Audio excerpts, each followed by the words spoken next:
ஓம் நம சிவாய. அனைவருக்கும் வணக்கம். நான் உங்கள் கோபால் பேசுகிறேன். நீண்ட நாளைக்கு அப்புறம் உங்களோட கூட தொடர்பில் வருவதில் எனக்கு மிகுந்த மகிழ்ச்சி.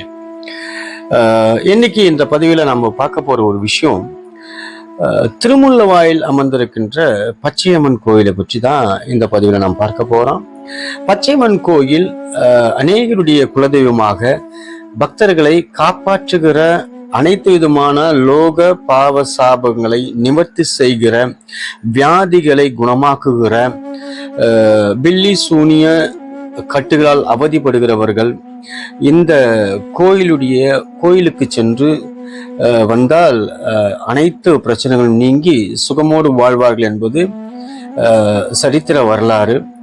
மிகவும் சக்தி வாய்ந்த ஒரு அம்மனாக அம்பிகை அங்கே வீற்றிருக்கிறாள். அந்த அம்பிகையை காண்பது மிகப்பெரிய ஒரு பாக்கியம். அநேக அம்மன்கள் பலவித ரூபங்களிலே எழுந்தருளி இருக்கிறார்கள். ஆனால் விசேஷமாக சில ரூபங்களிலே அம்மன் எழுந்தருளி இருப்பார்கள்.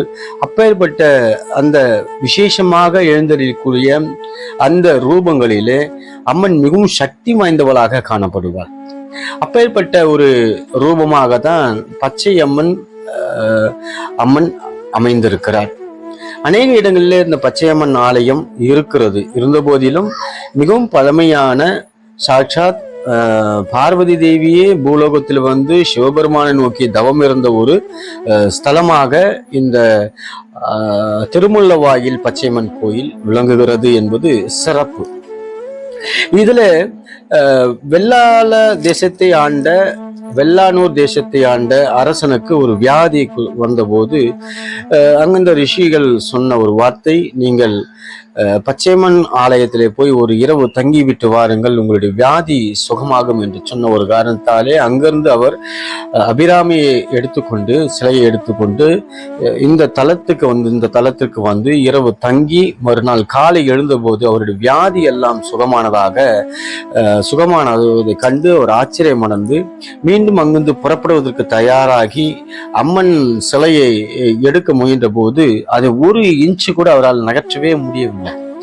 அப்படி நகற்ற முடியாததால் அவர் மிகவும் வேதனை அடைந்து அந்த அம்மனை அங்கேயே இருத்தி வைத்துவிட்டு அங்கிருந்து கடந்து செல்கிறார். மேலும் அநேக வியாதிகள் உடையவர்கள் இந்த தலத்திற்கு வந்தால் வியாதிகள் சுகமாகும் என்பது நிதர்சனமான ஒரு உண்மை. அது மாத்திரமல்ல, இங்கே பிரிங்கி மகரிஷி உடைய சரித்திரங்கள் எழுதப்பட்டிருக்கிறது.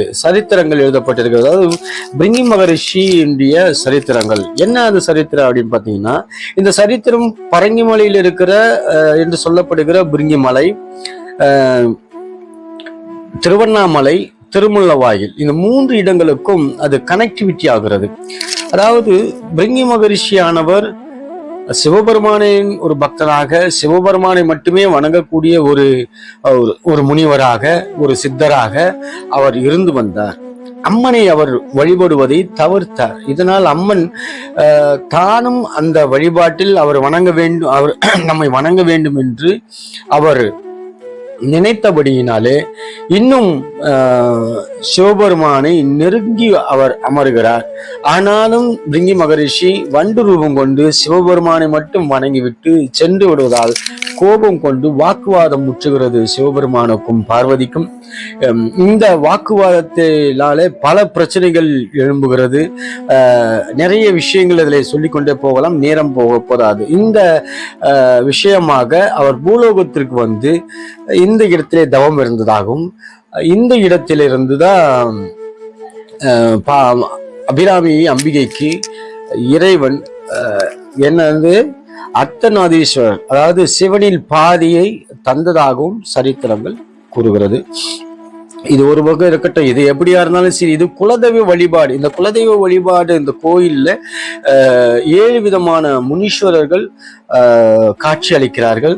சரபேஸ்வரர் இருக்கிறார், சரபேஸ்வரர் சந்நிதி இருக்கிறது, மன்னாதேஸ்வரருடைய சந்நிதி இருக்கிறது, மரகதாம்பிகை அருள் பாலித்துக் கொண்டிருக்கிறார், பிரத்யங்கரா தேவியுடைய அருள்பாலித்துக் கொண்டிருக்கிறார். அதுபோல வாராகி அம்மனும் இங்கே அருள்பாலித்துக் கொண்டிருக்கிறார்.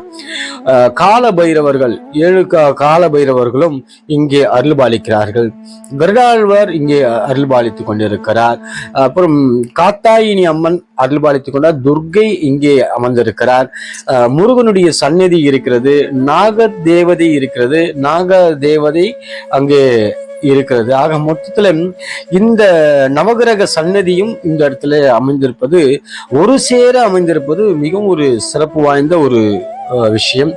அனைத்து தெய்வங்களும் இங்கே பக்தர்களுக்காக அருள்பாலிக்கிறார்கள். அமாவாசை பௌர்ணமி ஆகிய காலகட்டங்களில் இந்த திருத்தலத்திலே கூட்டம் அலைமோதும். இந்த கூட்டம் அலைமோதினாலும் பக்தர்கள் வந்த வண்ணம் வந்து கொண்டேதான் இருக்கிறார்கள். மிகவும் ஒரு சக்தி வாய்ந்த ஒரு திருத்தலம். ஆவடியிலே அம்பத்தூர்லேருந்து ஆவடி போகிற வழியிலே இந்த திருத்தலம் அமைந்திருக்கிறது. யாரை கேட்டாலும் உங்களுக்கு சொல்லிடுவார்கள்.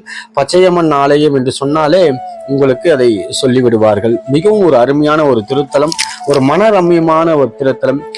இந்த திருத்தலத்துக்கு நீங்கள் சென்று வாருங்கள். உங்கள் பிரச்சனைகள் தீரும். எப்பேற்பட்ட பிரச்சனைகளா இருந்தாலும் சரி, எப்பேற்பட்ட ஜென்ம சாபங்கள், குறிப்பா ஜென்ம சுவாபங்கள், கர்ம யோகங்கள் அனைத்துமே இங்கே போனா இந்த அம்மனை தரிசித்து வரும்போது நீங்கும் என்பது ஐதீகம். இதை நீங்களும் செய்யுங்கள். மறக்காமல் மற்றவர்களுக்கும் இதை பகிர்ந்து கொள்ளுங்கள். ஓம் நம சிவாய.